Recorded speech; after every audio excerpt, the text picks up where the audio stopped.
IBPS clerk films 2025 அக்டோபரில் கேட்ட ஒரு partnership question. ABC started a business with investment. ஏயோட இன்வெஸ்ட்மெண்ட் 4000, பிக்கு 6000, சிக்கு எக்ஸ். இப்போ இது எப்படி எழுதணும்? நம்ம 4000, 6000 அண்ட் எக்ஸ்ன்னு எழுதுவோம். 1 இயர்க்கு அப்புறம் 3 பேருமே 1 இயர் இன்வெஸ்ட் பண்ணதுனால நம்ம இன்டூ 12 அப்படின்னு கொடுக்கல இங்க.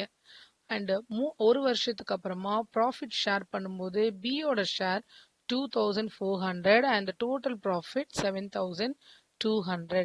இப்போ கொஸ்டின் வந்து ஃபைண்ட் எக்ஸ். ஸோ எக்ஸ் இதில் நான் எதையுமே கேன்சல் பண்ண முடியாதனால இது இப்படியே இருக்கட்டும். இப்போ பியோட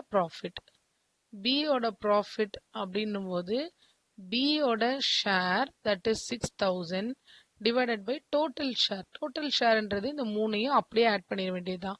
ஸோ இதை அப்படியே ஆட் பண்ணால் எனக்கு 10,000 ப்ளஸ் எக்ஸ்னு வருதா.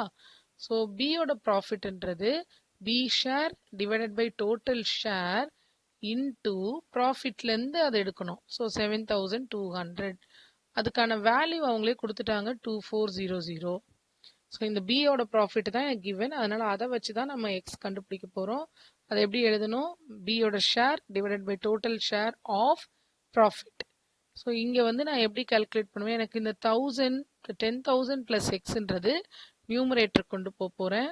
ஸோ 6000 இன்டூ 7200 டிவைடட் பை 2400 இங்கே கீழே வருது.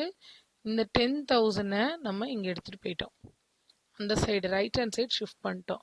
இது எல்லாமே வந்து மல்டிப்ளிகேஷனில் இருக்கிறதுனால 0 0 0 0 கேன்சல். 6ஆல் இதை கேன்சல் பண்ணும்போது 4 டைம்ஸ், 4ஆல் இதை கேன்சல் பண்ணும்போது 18 டைம்ஸ்னு வரும். அப்போ இங்கே 18,000 ஈக்குவல் டு 10,000 ப்ளஸ் எக்ஸ். அப்போ எக்ஸோட வேல்யூ என்ன வரும்? 18,000 மைனஸ் 10,000 விச் இஸ் 8,000. இப்போ எக்ஸோட வேல்யூ இங்கே 8,000.